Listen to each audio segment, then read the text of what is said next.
Prostate গ্রন্থি বড় হয়েছে এটা আমরা কিভাবে বুঝবো? রোগীরা কিভাবে বুঝবে? রোগীরা অনেক সময় আমাদের জিজ্ঞাসা করে।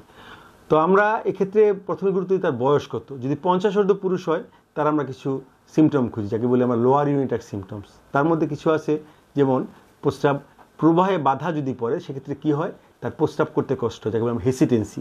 প্রস্রাব চিকন ধারায় হয়, যাকে বলি আমরা পোর ফ্লো। তারপর তার কি হয়, প্রস্রাব শেষ করার পর কিছু ফোঁটা ফোঁটা পড়ে, যাকে বলি আমরা টার্মিনাল ড্রিবলিং হয়। এবং তার হচ্ছে অনেক সময় মনে হয় প্রস্রাব বন্ধ হয়ে যাবে, প্রস্রাব এক পর্যায়ে করতে করতে বন্ধ হয়ে যাবে বা অনেক সময় বন্ধ হয়েও যায়, যেটা হচ্ছে এপিসোড অফ নিয়ার রিটেনশন। আবার কিছু প্রস্রাব জমে থাকার জন্য তার যে ফিচারগুলো হয় সেগুলো হচ্ছে তার ঘন ঘন প্রস্রাব হয় বা ফ্রিকোয়েন্সি। এবং প্রস্রাব করার পরে যখন সে প্রস্রাব করার বেগ পায় তখন তার সাথে সাথে যেতে হয়, অথচ সে প্রস্রাব ধরে রাখতে পারে না। এবং রাত্রে বারবার প্রস্রাব অনেক সময় হয়, এমনকি বিছনা নষ্ট করে। এগুলো কিন্তু খুব জীবনকে, কোয়ালিটি অফ লাইফকে মিজারেবল করে দেয়।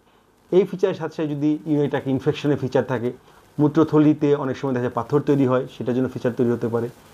এবং কিডনি নালি ফুলে যায়, এগুলো হয়ে যদি কিডনি ফেলিওর হয়ে তার প্রস্রাব দেখা গেলো যে তার ইউরেমিয়া, তার ইউরেমিক সেপসিস হয়ে রোগীরা আসতে পারে, রোগীরা এনকেফালোপ্যাথি নিয়ে আসতে পারে এবং প্রস্রাব রক্ত যেতে পারে।